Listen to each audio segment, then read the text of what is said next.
सा गांव था, सुखपुर। शहर से दूर, हरे खेतों और कच्ची पगडंडियों के बीच बसा हुआ।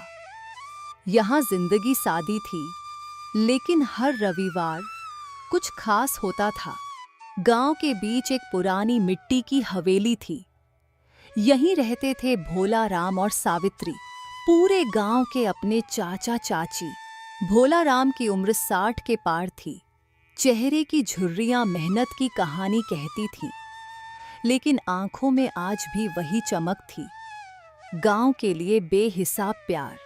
भोला राम की सबसे बड़ी पहचान थी रविवार का देसी मटन।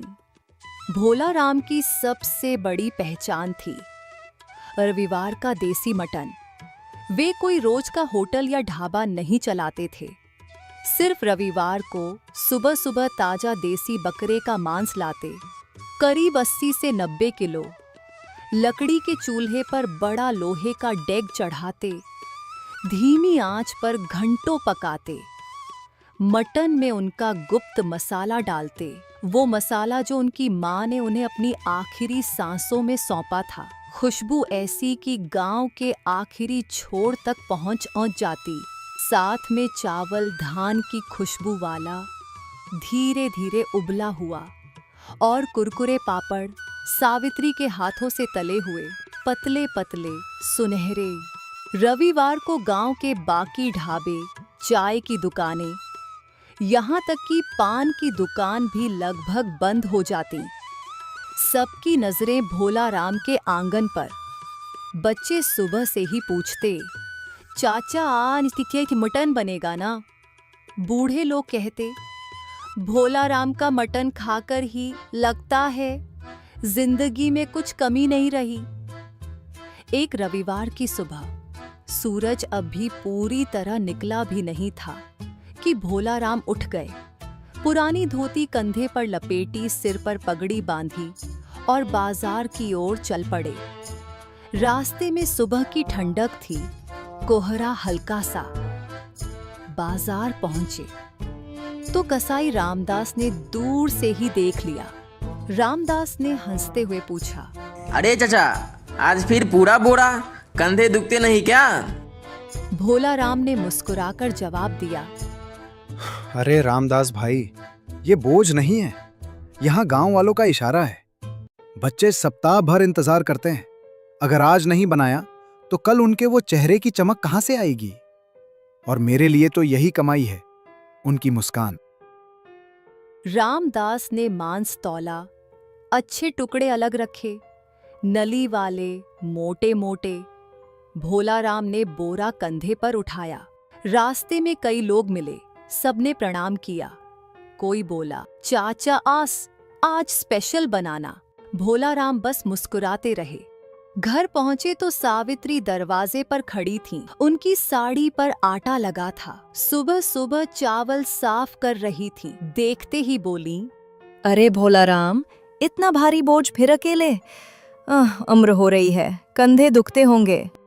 अरे सावित्री, दुख तो तब होगा जब ये बोझ उठाना बंद हो जाएगा। ये पूछ मुझे जिंदा रखा है। सावित्री की आंखें नम हो गईं। उन्होंने कुछ नहीं कहा, बस चुपचाप आंगन में चूल्हा तैयार करने लगी। भोला राम ने सबसे पहले लकड़ी जलाई। चूल्हे की लपटें ऊपर उठीं, फिर बड़े सिलबट्टे पर खड़े मसाले कूटे। तेज पत्ता, दालचीनी, लौंग, काली मिर्च, सौंफ, जीरा, हर मसाले को अलग अलग कूटते। फिर वो छोटा सा डिब्बा निकाला, गुप्त मसाला। उसमें क्या क्या था कोई नहीं जानता था, बस इतना पता था कि उसकी खुशबू अलग ही थी। मटन डालते ही तेल चटकने लगा। प्याज भूनते समय भोला राम की आंखें झेंप गईं। धुएं से नहीं, यादों से। उनकी माँ भी इसी चूल्हे पर मटन बनाती थीं। बचपन में वो पास बैठकर देखते थे। माँ कहती, बेटा स्वाद मसालों से नहीं, प्यार से आता है। आज वही बातें उनके कान में गूंजती। मटन धीरे धीरे पकता रहा। 2.5 घंटे बीत गए। बीच बीच में भोला राम चमचा चलाते, स्वाद चखते। सावित्री चावल उबाल रही थीं। पानी में हल्दी, नमक, तेज पत्ता, चावल के दाने फूलते फूलते सफेद मोतियों जैसे लगने लगे। पापड़ तलते समय तेल की छींटें उड़तीं, लेकिन सावित्री मुस्कुराती रही। 12 बजते ही आंगन में हलचल शुरू हो गई। सबसे पहले आई बूढ़ी दाई कुसुम दीदी। भोला राम, आज भी वही खुशबू। मेरे पोते ने कहा था, दादी चाचा का मटन खाकर ही मैं बड़ा होऊंगा। भोला राम ने उनकी थाली में सबसे मोटी नली वाला टुकड़ा रखा। दीदी, आपको हमेशा अच्छा वाला ही दूंगा। आपकी दुआ से ही सब चल रहा है। फिर बच्चे आए। भोला राम हंसते हुए प्लेट में मटन भरते थे। हर प्लेट में थोड़ा अतिरिक्त ग्रेवी डाल देते, क्योंकि बच्चों को ग्रेवी ज्यादा पसंद थी। तभी एक लड़की आती है, सुषमा। उम्र लगभग 10 साल। उसकी माँ बीमार थी। सुषमा ने चुपचाप थाली आगे बढ़ा दी। चाचा, माँ के लिए थोड़ा ज्यादा दे देना। वो कहती है भोला राम चाचा का मटन खाकर ही मुझ में ताकत आती है। भोला राम का मन भारी हो गया। उन्होंने सबसे अच्छे और ज्यादा मटन के पीस उसकी थाली में डाल दिए और कहा, अरे बेटी, माँ को कहना, वो जल्दी ठीक हो जाएगी। हम सब उनके लिए दुआ करेंगे। तभी भोला राम के घर पर सभी लोग खाने के लिए बैठ गए और जैसे ही सबने पहला कौर लिया तो सबके मुंह से एक ही बात निकली, चाचा, ये तो सिर्फ स्वाद नहीं है, ये तो एकदम जादू है, बिल्कुल माँ के हाथों जैसा। भोला राम मुंह फेर कर अपने आंसू छुपा लेते हैं। दोपहर तक भीड़ चरम पर पहुंच जाती है। मटन खत्म हो जाता है। कई लोग मायूस रह जाते हैं। सब यही कहते हैं, चाचा बस थोड़ी सी ग्रेवी दे दो। भोला राम ने सिर झुका लिया। रात को आंगन में खाट डाली गई। चांदनी रात थी। सावित्री बोली, भोला राम, आज फिर सब खुश थे, लेकिन मुझे डर लगता है। हमारी उम्र इतनी है और ये राज, ये स्वाद आगे कौन देगा? मैं भी यही सोचती हूँ। रातों को नींद नहीं आती। लगता है माँ की वो आखिरी बातें हमारे साथ ही चली जाएंगी। दोनों चुप हो गए। आंसू बहते रहे। कुछ दिन बाद एक नौजवान आया, राजकुमार। उसका छोटा सा ठेला था। वह चिकन करी बेचता था। उसने कहा, चाचा, मेरी करी खाकर बताओ क्या कमी है? भोला राम ने खाया और कहा, बेटा, मसाले ठीक है लेकिन जान नहीं है। चिकन को पहले मैरिनेट करो, नींबू, अदरक, लहसुन, दही। मसाले अंदर उतरने दो, जैसे प्यार अंदर उतरता है। राजकुमार की आंखें चमक उठीं। अगला रविवार आया। इस बार भोला राम ने और मेहनत की। ज्यादा घी, ज्यादा समय। सालगिरह थी और यह पहली बार था मटन बनाने की मां के जाने के बाद।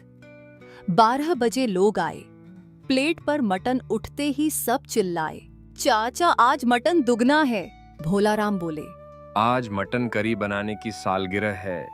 हाँ जी, ये है माँ की याद में, इसलिए आज सबको दुगना मटन मिलेगा। गांव वालों की भीड़ में एक आदमी आया, सूट बूट पहने हुए, और कहा, अरे चाचा, रेसिपी बता दो, लाखों दूंगा। बेटा, पैसे से स्वाद नहीं बिकता। ये इंतजार का प्यार है गांव वालों के लिए। सिर्फ खा लो। और यहां से जो भोला राम। वह आदमी वहां से तुरंत ही चला गया। अगली सुबह भोला राम के दरवाजे पर दस्तक हुई। एक लड़का पतले और फटे कपड़े पहने, भूखी आंखों से बोला, चाचा, बहुत तेज भूख लगी है, कुछ खाने को दे दो। भोला राम ने उसे अंदर बुलाया। सावित्री ने थाली सजाई। लड़का खाते खाते बोला, काका, मैं अनाथ हूँ और आपने मेरे लिए इतना कुछ किया। मुझे खाना खिलाया, मुझे बहुत अच्छा लगा। भोला राम ने सिर पर हाथ रखा और कहा, बेटा, आज से तू हमारा है। हमारी कोई संतान नहीं है। ऊपर वाले ने तुझे भेजा है। तू हमारा बेटा है। ये राज अब तेरा है। भोला राम की आंखों में आंसू आ गए। उसने लड़के का नाम राहुल रख दिया। तीनों अब एक हो चुके थे। वह एक परिवार बन चुका था। उस दिन से राहुल उनके साथ मसाले कूटता, चूल्हा जलाता। उसके हाथों में वही प्यार। गांव वाले कहते, चाचा का मटन अब सिर्फ खाना नहीं, एक अधूरी कहानी का पूरा होना है। और हर रविवार जब खुशबू फैलती, लगता माँ भी कहीं से देख रही हो, मुस्कुरा रही हो, क्योंकि स्वाद सिर्फ मटन का नहीं था, वो था परिवार का, प्यार का, इंतजार का। और अब वो इंतजार खत्म नहीं हुआ था, बस उसका नया रूप